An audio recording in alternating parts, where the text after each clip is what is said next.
Hey dancers, welcome back to our channel. I'm Julie and I'm the owner and one of the instructors here at Broche Ballet, a ballet school for adults.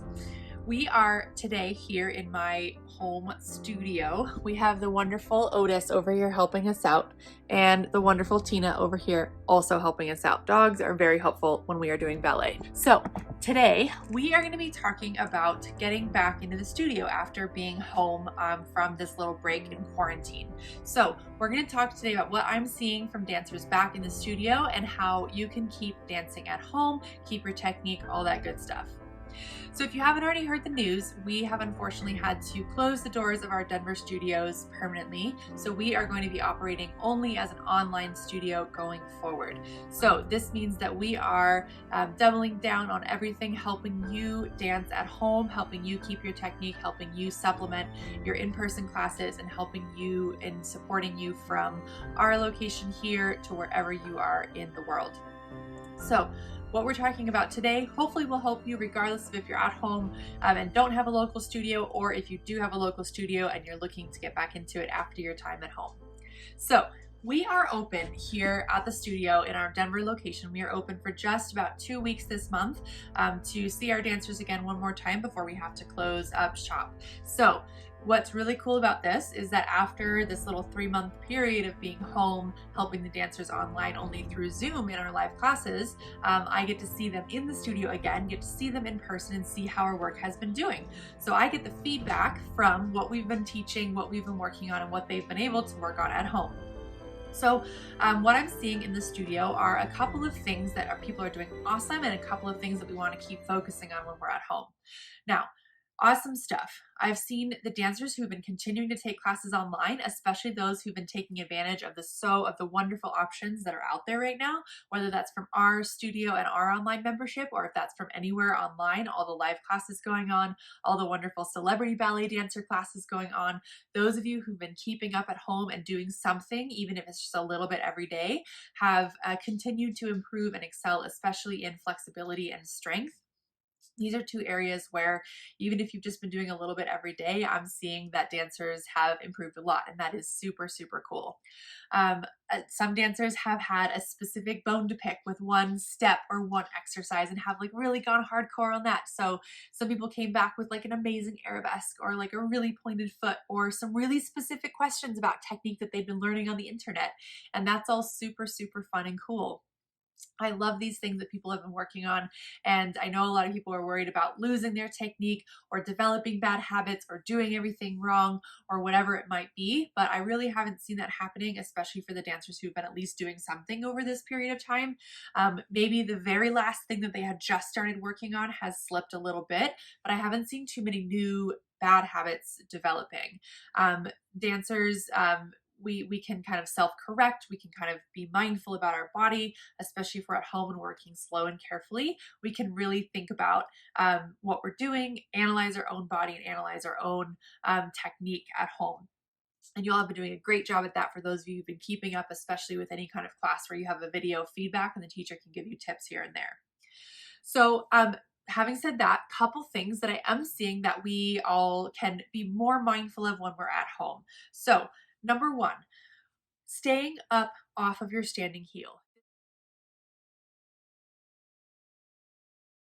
This is something that on our strange at-home flooring and without a teacher watching and poking us at all times tends to go out the window. So what I'm talking about is keeping your weight light on your arch so that when you're standing on your foot, you have very, very light weight on that heel. So we don't want to be heavy on the heels. We want to be light on the heels. You want to think about your whole body shifting over to be resting on the arch of your foot or on that knuckle joint of that foot right there.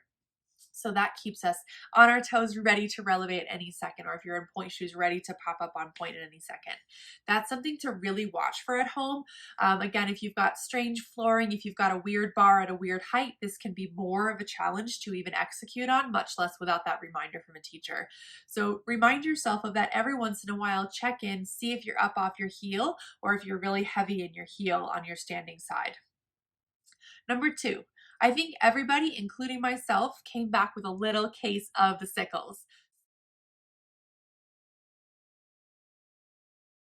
So when we're doing our tendus, when we're doing our passe, really be mindful of the big toe always reaching towards the ground or reaching back, engaging this part of your leg to keep your foot in a little bit of a winged position as opposed to pulling into a sickle. So we're really trying to point the toes and work the feet with a nice straight alignment and no sickles in there. It's all super fixable. We all know that the sickle is happening. We can fix it generally, so it just takes that reminder to get back in. So that's something worth reminding yourself about every once in a while. Just check in. Am I sickling? Am I not?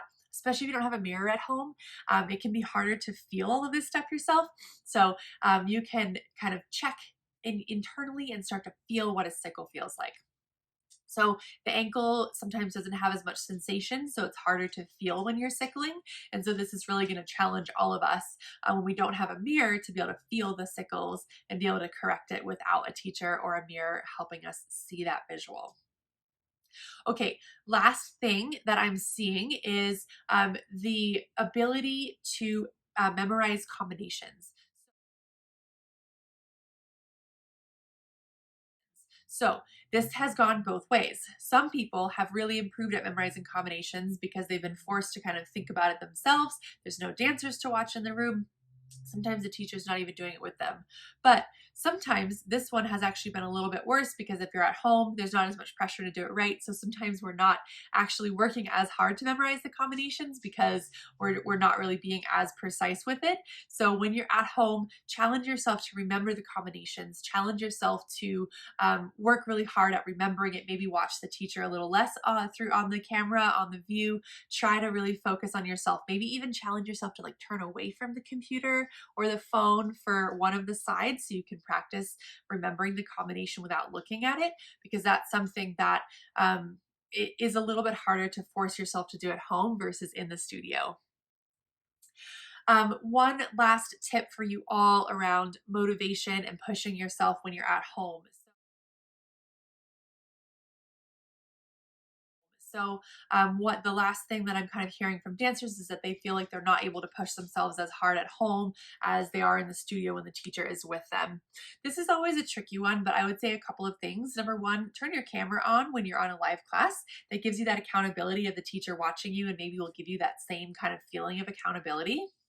Number two, really think about giving yourself this time and setting yourself up for this mindset. Like, I'm going to work hard for this hour. I'm going to set my phone aside. I'm going to not check my messages. I'm going to like really treat it like the same as you would in the studio, even if you're just in a space like what I have here between my bed and my dresser, where I do all of my teaching and dancing. Set that time aside for yourself. Give yourself that mental space that you can kind of create for yourself and know that you're going to work hard during that period of time. So sometimes it feels like there's the context of the studio where we work hard and then the context of home where we relax. Try to think about a mindset and not just a location. Try to think about a mindset that I am in class, I'm going to work hard. I carved out the time for this, so I might as well make it worth it and do my best during this period of time. Life is short. If all you have is 20 minutes or an hour, make the most of it, right? Work as hard as you can during that period of time because you don't get that time back. So you might as well do your very best work during that period of time. All right, dancers, I hope you all have been having a lot of fun at home. I know it's difficult. I know it's not the same as the studio, but for those of you who've been keeping up with it, you've been doing an awesome job. Kudos to all of you guys who are keeping up with it at home. Those of you trying to get right back into it, do it. Hop back on. Get back into class. It's never too late to start getting back into it, even if you're just at home and your local studio is not reopening. So there is still hope.